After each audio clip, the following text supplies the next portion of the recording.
Hello, welcome to Dots Academy. നമ്മൾ ഈ സെഷനിൽ ഡിസ്കസ് ചെയ്യുന്നത് ഒരു നോട്ടിഫിക്കേഷൻ ആണ്. RPF sub inspector. അതിൻ്റെ ഡീറ്റെയിൽസ്, അതിൻ്റെ ഇമ്പോർട്ടൻറ്റ് ഡേറ്റ് ഡീറ്റെയിൽസ്, അതേപോലെ തന്നെ ഏജ് ലിമിറ്റ് എന്തൊക്കെയാണെന്നുള്ളത് നമുക്ക് നോക്കാം.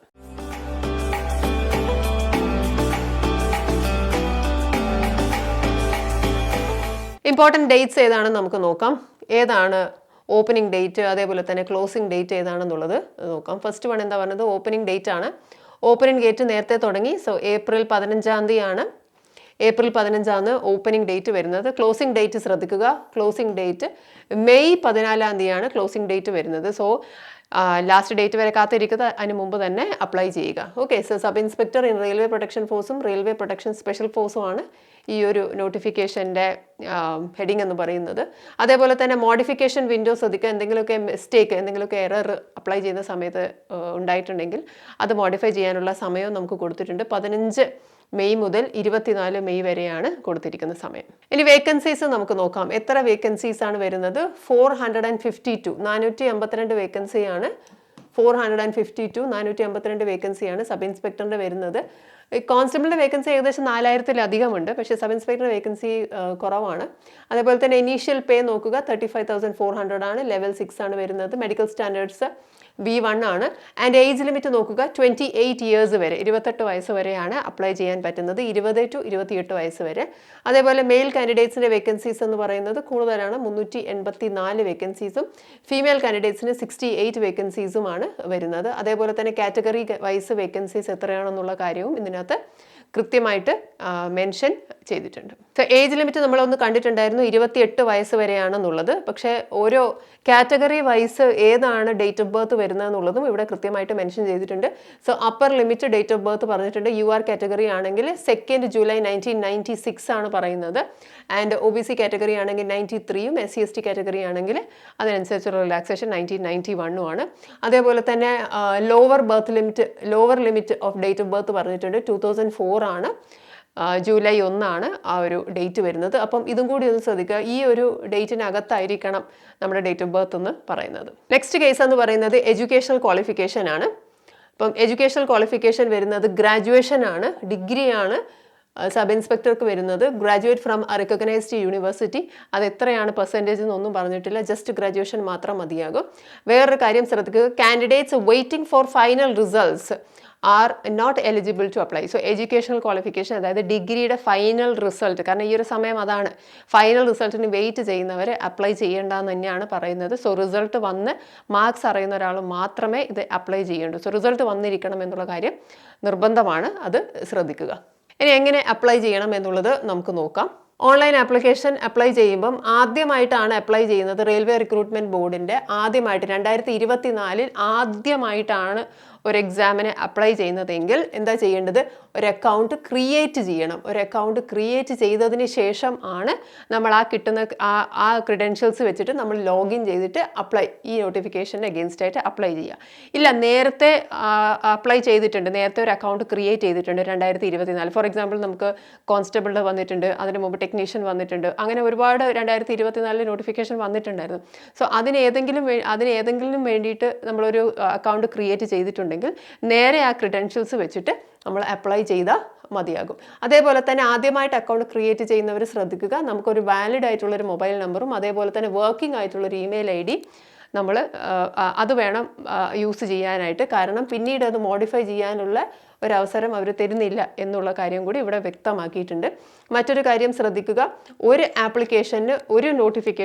ആപ്ലിക്കേഷൻ മാത്രമേ ഒരു കാൻഡിഡേറ്റ് അയക്കാൻ പാടുള്ളൂ. അതായത് ഒരു റീജിയനിലേക്ക് മാത്രം അപ്ലൈ ചെയ്യുക. ഒരുപാട് റീജിയനിലേക്ക് അപ്ലൈ ചെയ്താലുള്ള പ്രശ്നം എന്ന് പറയുന്നത് റിജക്റ്റ് ചെയ്യും, അത് കാൻഡിഡേറ്റ്സ് റിജക്റ്റ് ചെയ്യും എന്ന് മാത്രമല്ല, ഫ്യൂച്ചറിൽ RRBയുടെ ഏതെങ്കിലും ഒരു എക്സാം, റെയിൽവേ റിക്രൂട്ട്മെൻറ്റ് സെല്ലിൻ്റെയോ RRBയുടെയോ ഏതെങ്കിലും ഒരു എക്സാം വരുവാണെങ്കിൽ അതിന് ഡീബാർ ചെയ്യുമെന്നും കൂടി പറഞ്ഞിട്ടുണ്ട്. സോ ഒരു കാൻഡിഡേറ്റ് ഒരു നോട്ടിഫിക്കേഷന് ഒരു ആപ്ലിക്കേഷൻ ഫോം മാത്രം സെൻഡ് ചെയ്യുക. അതേപോലെ അപ്ലൈ ചെയ്യുമ്പോൾ ശ്രദ്ധിക്കുക, നമ്മൾ ഒരു റീജിയനിൽ മാത്രമേ അപ്ലൈ ചെയ്യാൻ പാടുള്ളൂ. അതേപോലെ തന്നെ നമ്മൾ എന്തെങ്കിലുമൊക്കെ ഓതൻറ്റിക് ആയിട്ടുള്ള അല്ലെങ്കിൽ ജെനുവിൻ ആയിട്ടുള്ള ഇൻഫർമേഷൻ കിട്ടണം എന്നുണ്ടെങ്കിൽ ആ വെബ്സൈറ്റ് അതാത് റീജിയണിലെ വെബ്സൈറ്റ് സന്ദർശിക്കുക. ഇപ്പം നമ്മൾ തിരുവനന്തപുരമാണ് ഈ ഒരു റീജിയണിലാണ് അപ്ലൈ ചെയ്യുന്നതെങ്കിൽ rrb.tiruvanduram.gov.in എന്ന് പറയുന്ന വെബ്സൈറ്റാണ്. അതേപോലെ തന്നെ റിക്രൂട്ട്മെന്റ് പ്രോസസ്സിലെ സ്റ്റേജസിൽ എന്തെങ്കിലും വ്യത്യാസമുണ്ടോ അല്ലെങ്കിൽ എന്തെങ്കിലും മോഡിഫിക്കേഷൻ വരുത്തിയിട്ടുണ്ടെങ്കിൽ അതിൻ്റെ ജെന്യുവിൻ ഇൻഫർമേഷൻ കിട്ടാൻ വേണ്ടിയിട്ട് നമ്മൾ ഈ പറയുന്ന RRBയുടെ വെബ്സൈറ്റ് നോക്കുക. അപ്ലൈ ചെയ്യാനായിട്ടും ഇതേ വെബ്സൈറ്റ് തന്നെ. ഇപ്പം ഈ ഒരു ട്രിവാൻഡ്രം റീജിയണിലാണെങ്കിൽ rrb.tiruvanduram.gov.in എന്ന് പറയുന്ന വെബ്സൈറ്റിലേക്ക് പോവുക. അതേപോലെ തന്നെ എങ്ങനെയായിരിക്കും ആ പ്രോസസ്സ് എന്നുള്ളത് നമുക്ക് നോക്കാം. വെബ്സൈറ്റ് കയറി കഴിഞ്ഞാൽ rrb.tiruvanduram.gov.in വെബ്സൈറ്റാണ്. അപ്പോൾ ആ വെബ്സൈറ്റ് കയറി കഴിഞ്ഞാൽ എങ്ങനെ ഇരിക്കും എന്നുള്ളത് നമുക്ക് നോക്കാം. So railway recruitment board Thiruvananthapuram. അങ്ങനെയാണെങ്കിൽ നമ്മൾ റിക്രൂട്ട്മെന്റ് ഓഫ് സബ് ഇൻസ്പെക്ടേഴ്സ് ആണ്. അപ്പോൾ അവിടെ നമ്മൾ ക്ലിക്ക് ഫോർ ഡീറ്റെയിൽസ്, ഈ ഡീറ്റെയിൽസിലേക്ക് നമ്മൾ ക്ലിക്ക് ചെയ്യുകയാണ് ചെയ്യുന്നത്. അപ്പോൾ അത് കഴിഞ്ഞതിന് ശേഷം നമുക്ക് ഇത് ക്ലിക്ക് ചെയ്ത് കഴിഞ്ഞാൽ അടുത്ത പേജിലേക്കാണ് പോകുന്നത്. അടുത്ത പേജ് എന്ന് പറയുന്നത് ഇതാണ്, ആപ്ലിക്കേഷൻ ലിങ്ക്. സോ ആപ്ലിക്കേഷൻ ലിങ്കിലേക്ക് പോവുക. സോ ഇവിടെ ഡീറ്റെയിൽസ് ഉണ്ട്. ഹിന്ദിയിലെ നോട്ടിഫിക്കേഷൻ വേണം, ഇംഗ്ലീഷിൽ നോട്ടിഫിക്കേഷൻ വേണമെന്ന് വെച്ചാൽ ഇതെല്ലാം അവൈലബിൾ ആണ്. അതേപോലെ തന്നെ സബ് ഇൻസ്പെക്ടേഴ്സിൻ്റെ ഫ്രീക്വൻലി ആസ്ഡ് ക്വസ്റ്റ്യൻസ് എന്താണെന്നുള്ളതും കൂടി അവിടെ പറഞ്ഞിട്ടുണ്ട്. ഒന്നുമില്ല, നോട്ടിഫിക്കേഷനിൽ പറഞ്ഞിരിക്കുന്ന അതേ കാര്യം തന്നെ ക്വസ്റ്റ്യൻസ് ആയിട്ടാണ് അവർ ഡ്രാഫ്റ്റ് ചെയ്തിരിക്കുന്നത്. സോ ആപ്ലിക്കേഷൻ ലിങ്കിലേക്ക് പോവുക. So click for details. Application ലിങ്കിലേക്ക് പോകുമ്പം ഈ ഡീറ്റെയിൽസ് ക്ലിക്ക് ചെയ്യുമ്പോൾ നമുക്ക് അടുത്ത പേജിലേക്ക് വരും. അതാണിത്, അപ്ലൈ എന്ന് പറയുന്ന ഈ ഒരു പേജിലേക്കാണ് വരുന്നത്. അപ്പോൾ ആ സമയത്ത് നമുക്ക് രണ്ട് ഓപ്ഷൻ ഉണ്ട്. ഒന്ന് create an account, already have an account. So ആദ്യമായിട്ട് അപ്ലൈ ചെയ്യുന്ന ഒരു വ്യക്തിയാണെങ്കിൽ ക്രിയേറ്റ് ആൻ അക്കൗണ്ടിലേക്ക് പോവുക. ഇനി അല്ല, ഓൾറെഡി നമ്മളൊരു അക്കൗണ്ട് ക്രിയേറ്റ് ചെയ്തതാണെങ്കിൽ ഓൾറെഡി ഹാവ് ആൻ അക്കൗണ്ട്, ആ ക്രെഡൻഷ്യൽസ് വെച്ച് നമ്മൾ ലോഗിൻ ചെയ്താൽ മതിയാവും. ഇനി നമുക്ക് ആപ്ലിക്കേഷൻ ഫീ ഡീറ്റെയിൽസ് നോക്കാം. എന്താണ് ആപ്ലിക്കേഷൻ ഫീ വരുന്നത്, ഓരോ കാറ്റഗറിക്കും ഏതാണ് ആപ്ലിക്കേഷൻ ഫീ എന്ന് നോക്കാം. So application fee for all candidates 500 രൂപ എന്ന് പറഞ്ഞു കഴിഞ്ഞാലും എക്സെപ്ഷൻ ഉണ്ട്. എക്സെപ്ഷൻ ആർക്കാണ് വരുന്നത്? SC ST, ex servicemen, female, minorities, അതേപോലെ തന്നെ ഇക്കണോമിക്കലി ബാക്ക്വേർഡ് ക്ലാസ്സസ് ആണെങ്കിൽ 250 രൂപ മാത്രമേ വരുന്നുള്ളൂ. ശ്രദ്ധിക്കേണ്ട കാര്യം എന്ന് പറയുന്നത് നമ്മൾ പൈസ അടക്കുന്നുണ്ട്, അത് റീഫണ്ട് ചെയ്യും. അത് റീഫണ്ട് ചെയ്യുന്നത് എപ്പോഴാണ്? നമ്മൾ ഈ പറയുന്ന CBT exam, computer based test objective exam attend ചെയ്യുവാണെങ്കിൽ ആ പറയുന്ന പൈസ നമ്മുടെ അക്കൗണ്ടിലേക്ക് തന്നെ റീഫണ്ട് ചെയ്യും. പക്ഷെ 500 രൂപ അടച്ചവർക്ക് 400 രൂപ മാത്രമേ വരുള്ളൂ. 250 രൂപ അടച്ചവർക്ക് 250 രൂപയും റീഫണ്ട് ചെയ്യും. പക്ഷെ കണ്ടീഷൻ ഇത്രയേ ഉള്ളൂ, എക്സാമിന് അപ്പിയർ ചെയ്യണം എന്ന് പറഞ്ഞിട്ടുണ്ട്. Only candidates who attend CBT will get A refund. ഇനി അഥവാ അറ്റൻഡ് ചെയ്തില്ല എങ്കിൽ റീഫണ്ടും ഇല്ല. അതേപോലെ തന്നെ സ്റ്റേജസ് ഓഫ് എക്സാം നമുക്ക് നോക്കാം. സ്റ്റേജസ് ഓഫ് എക്സാമിൽ ഏതാണ്? 3 പ്രോസസ്സാണ് സ്റ്റേജസ് ഓഫ് എക്സാമിൽ വരുന്നത്. ഒന്ന് കമ്പ്യൂട്ടർ ബേസ്ഡ് ടെസ്റ്റ്, രണ്ടാമത്തത് ഫിസിക്കൽ എഫിഷ്യൻസി ടെസ്റ്റ് PET, അല്ലെങ്കിൽ ഫിസിക്കൽ ആൻഡ് PMT ആണ് വരുന്നത്, ഫിസിക്കൽ മെഷർമെൻറ്റ് ടെസ്റ്റ് രണ്ടും വരുന്നുണ്ട്. ആൻഡ് മൂന്നാമത്തത് എന്താണ്? ഡോക്യുമെന്റ് വെരിഫിക്കേഷൻ ആണ്, DV ആണ് വരുന്നത്. സോ ഈ 3 പ്രോസസ്സ് കഴിഞ്ഞതിന് ശേഷമാണ് സെലക്ഷൻ നടക്കുന്നത്. അതിൽ തന്നെ പാറ്റേൺ ഓഫ് CBT എക്സാം എങ്ങനെയാണെന്ന് നോക്കാം. ഒബ്ജക്റ്റീവ് എക്സാമിന്റെ പാറ്റേൺ എന്താണെന്നുള്ളത് നോക്കാം. സോ CBT എക്സാമിന്റെ പാറ്റേണിൽ സ്റ്റാൻഡേർഡ് ഓഫ് എക്സാമിനേഷൻ അവർ പറഞ്ഞിട്ടുണ്ട് ഗ്രാജുവേഷൻ ലെവലാണ്. അപ്പം നമ്മളെ ലെവലിൽ മാത്രമേ വ്യത്യാസമുള്ളൂ. ഇപ്പോൾ കോൺസ്റ്റബിളിൻ്റെ ഒരു എക്സാം നമ്മൾ നോക്കിക്കഴിഞ്ഞാൽ അത് 10th ലെവലാണ് എങ്കിൽ, സബ് ഇൻസ്പെക്ടറിൻ്റെ RPF സബ് ഇൻസ്പെക്ടറിൻ്റെ എക്സാം ആണെങ്കിൽ അത് ഗ്രാജുവേഷൻ ലെവലാണ്. ബാക്കി എല്ലാം സെയിം ആണ്. ക്വസ്റ്റ്യൻസിൻ്റെ ക്വസ്റ്റ്യൻസ് ആയാലും ഡ്യൂറേഷൻ ആയാലും ബാക്കി എല്ലാം തന്നെ സെയിം ആണ്. സോ സബ് ഇൻസ്പെക്ടറിൻ്റെ ആണെങ്കിൽ നമുക്ക് 90 minutes ആണ് പറയുന്നത്. സോ 1.5 മണിക്കൂറാണ് എക്സാം വരുന്നത്. അതേപോലെ തന്നെ നമ്പർ ഓഫ് ക്വസ്റ്റ്യൻസ് എന്ന് പറയുന്നത് 120 ആണ്. ഈ നമ്പർ ഓഫ് ക്വസ്റ്റ്യൻസ് 120 ആവുന്നത് എങ്ങനെയാണ്? അരിത്തമെറ്റിക് മാക്സിമം 35 മാർക്സ് ആണ്. General intelligence and reasoning 35 mark. So total ഈ പറയുന്ന സെക്ഷന് 70 മാർക്കും വരും. ജനറൽ അവയർനെസ് 50 മാർക്കും വരും.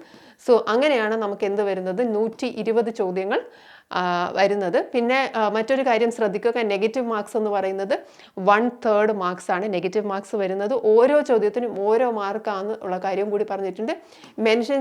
നമ്മളെ എപ്പോഴും എല്ലാ എക്സാമിനും ഉള്ളൊരു ഭാഗം എന്ന് പറയുന്നത് ഇംഗ്ലീഷാണ്. ഇംഗ്ലീഷ് ഇവിടെ ഇല്ല. സോ RRBയുടെ എക്സാംസിനൊന്നും തന്നെ ഇംഗ്ലീഷ് പോർഷൻ എന്നുള്ള ചോദ്യങ്ങൾ വരാറില്ല. അപ്പം ഇത്രയാണ്. അതേപോലെ തന്നെ നോർമലൈസേഷൻ ഓഫ് മാർക്സ് പറഞ്ഞിട്ടുണ്ട്. മൾട്ടിപ്പിൾ ഷിഫ്റ്റിലായിരിക്കും എന്തായാലും എക്സാം നടക്കുന്നത്, അതുകൊണ്ട് തന്നെ നോർമലൈസേഷൻ ഓഫ് മാർക്സ് ഉണ്ടാകും. പിന്നെ ഒരു മിനിമം പാസ് പെർസെൻറ്റേജ് പറഞ്ഞിട്ടുണ്ടെങ്കിലും മിനിമം പാസ് പെർസെൻറ്റേജിനേക്കാളും എത്രയോ മുകളിൽ നമുക്ക് മാർക്സ് മേടിക്കണം. കാരണം കട്ട് ഓഫ് വളരെ എന്തായാലും ഹൈ ആയിരിക്കും, ഇതിനേക്കാൾക്ക് ഒരുപാട് കൂടുതലായിരിക്കും. വേക്കൻസിക്ക് അനുസരിച്ചായിരിക്കും കട്ട് ഓഫ് വരുന്നത്. സോ ഈ ഒരു മാർക്സ് എന്തായാലും മേടിക്കണം. ഇതിൽ കൂടുതൽ എന്തായാലും കുറേ കൂടുതൽ തന്നെ നമുക്ക് മേടിക്കേണ്ടതാണ്. അതേപോലെ ഫിസിക്കൽ എഫിഷ്യൻസി ടെസ്റ്റാണ് നമുക്ക് സെക്കൻഡ് പറഞ്ഞിരിക്കുന്നത്. ഫിസിക്കൽ മെഷർമെൻറ്റ് ടെസ്റ്റും ഈ റിക്വയർമെൻറ്റ്സ് നിർബന്ധമാണ്, കാരണം സബ് ഇൻസ്പെക്ടർ പോസ്റ്റാണ്. അപ്പോൾ അതെന്തൊക്കെയാണെന്നുള്ളത് നോക്കാം. മെയിലിനും ഫീമെയിലിനും സെപ്പറേറ്റ് ഫിസിക്കൽ എഫിഷ്യൻസിയും ഫിസിക്കൽ മെഷർമെൻറ്റ് ടെസ്റ്റുമാണ് പറയുന്നത്. മെയിലാണെങ്കിൽ ഐറ്റംസ് എല്ലാം ഒരുപോലെയാണ്. 1600 metre, 800 metre run, long jump, high jump.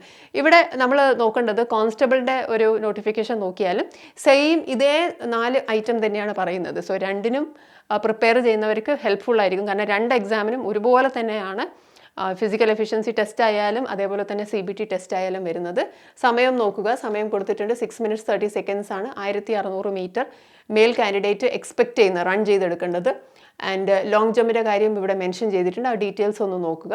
അതേപോലെ ഹൈറ്റിൻ്റെ കാര്യവും അതേപോലെ ചെസ്റ്റ് മെഷർമെൻറ്റിൻ്റെ കാര്യവും പറഞ്ഞിട്ടുണ്ട്. ഹൈറ്റ് മെയിൽസിനാണെങ്കിൽ UR കാറ്റഗറിയിലും EWSും OBCയും ആണെങ്കിൽ 165ഉം ആൻഡ് ഫീമെയിൽ ആണെങ്കിൽ 157ഉം. ഇത് തന്നെയാണ് കോൺസ്റ്റബിളുടെ ഹൈറ്റും വരുന്നത്. RPF കോൺസ്റ്റബിളിൻ്റെ നോട്ടിഫിക്കേഷനിൽ പറഞ്ഞിരിക്കുന്നത്. അതേപോലെ ചെസ്റ്റ് മെഷർമെൻറ്റും കാര്യങ്ങളും കൂടി പറഞ്ഞിട്ടുണ്ട്.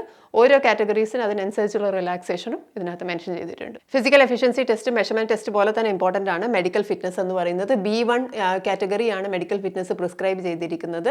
അതുകൊണ്ട് തന്നെ പോലീസ് ഫോഴ്സിൽ പോകുന്നവർക്ക് ഗ്ലാസസ് വെയർ ചെയ്യാൻ പാടില്ല എന്ന് പറയുന്നുണ്ട്. ഫ്ലാറ്റ് ഫുട്ട് ഉണ്ടാവാൻ പാടില്ല, knock knees, squint eyes, colour blindness, പിന്നെ എന്തെങ്കിലും തരത്തിലുള്ള ബോഡിയിൽ ഇൻഫോർമിറ്റീസോ പ്രശ്നങ്ങളോ ഉണ്ടെങ്കിൽ അപ്ലൈ ചെയ്യരുത്. അതായത് നോട്ട് എലിജിബിൾ ഫോർ അപ്പോയിൻമെൻറ്റ് എന്നാണ് പറയുന്നത്. അപ്ലൈ ചെയ്യാം but not eligible for appointment. അപ്പോൾ സബ് ഇൻസ്പെക്ടർ എക്സാമിൻ്റെ മെയിൻ കാര്യം ഏറ്റവും ഇമ്പോർട്ടൻ്റ് എന്ന് പറയുന്നത് ക്ലോസിംഗ് ഡേറ്റിന് മുമ്പ് അപ്ലൈ ചെയ്യുക എന്നുള്ളതാണ്. അതേപോലെ തന്നെ ഇതുപോലെ പുതിയ നോട്ടിഫിക്കേഷനും അതിൻ്റെ ഡീറ്റെയിൽസും കാര്യങ്ങളും അറിയണമെന്നുണ്ടെങ്കിൽ ചാനൽ സബ്സ്ക്രൈബ് ചെയ്യുക.